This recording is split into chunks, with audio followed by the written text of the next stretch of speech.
Late industrialist Sanjay Kapoor, a prominent Indian businessman and the former chairman of Sonacom Star, left behind an enormous estate reportedly worth around 30,000 crore following his sudden death in June 2025. Kapoor, a global industrialist, was widely respected for his leadership in the automotive components sector before his untimely demise during a polo match in the United Kingdom. The sprawling inheritance dispute quickly became one of the most high-profile family feuds in recent memory, primarily involving Sanjay Kapoor's children from his marriage to Bollywood actor Karishma Kapoor, daughter Samaira and son Kian, and his third wife Priya Sachdev Kapoor. After his death, Priya Kapoor produced a March 21, 2025 will that purportedly bequeaths almost the entire estate to her, excluding both Samaira and Kian entirely. Karishma's children have approached the Delhi High Court seeking their lawful shares as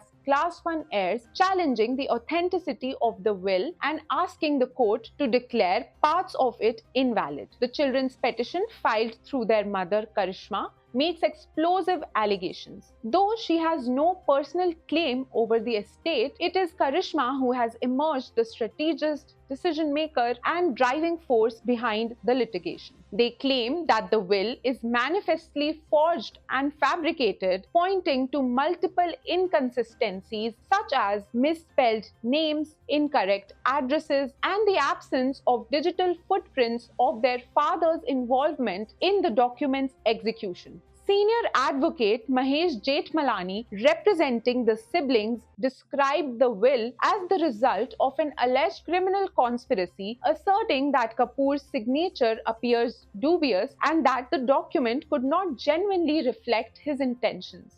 At the heart of the legal war is the question of whether Sanjay Kapoor ever intended to disinherit his children. Samaira and Kian have also pointed out that they were never shown the original copy of the will, only versions presented later, and they argue that the sudden emergence of this document shortly after Kapoor's death raises red flags about its legitimacy. Priya Kapoor, however, has vehemently defended the will's authenticity. Her legal team argues that spellings or address errors do not invalidate a will and that the document was legitimately executed when Kapoor was of sound mind. Senior counsel for Priya has also asserted that there is nothing amiss about a husband leaving his assets to his wife, describing it as a normal tradition in many families. Soon after, Priya sought permission from the Delhi High Court to submit a detailed list of Sanjay Kapoor's movable and immovable assets in a sealed cover, citing confidentiality concerns. The court allowed this while assuring that all parties in the suit receive access to the information, intensifying scrutiny over the estate's full scope. In one of the most explosive moments of the case, Karishma Kapoor's children described Priya Kapoor as like Cinderella's stepmother, alleging systematic exclusion, control over assets, and deliberate sidelining of Sanjay Kapoor's biological children. They further accused Priya Kapoor of being an acute gambler, asserting that the estate was at risk due to her alleged conduct, a claim that sent shockwaves through the courtroom. Priya Kapoor strongly denied all allegations. Her counsel argued that the children had no legal basis to challenge the will and that spelling mistakes or clerical errors do not invalidate a testamentary document. The entire challenge, it was argued, was built on speculation, guesswork, and emotion, not law. Her son also entered the legal fray, opposing the challenge and stating that the case against the will was fundamentally weak. In later hearings, Priya Kapoor's side informed the court that Karishma Kapoor's daughter's school fees were fully paid, countering claims that the children were being neglected financially. Meanwhile, Sanjay Kapoor's mother stepped forward, alleging that Priya Kapoor sought control over the entire estate immediately after his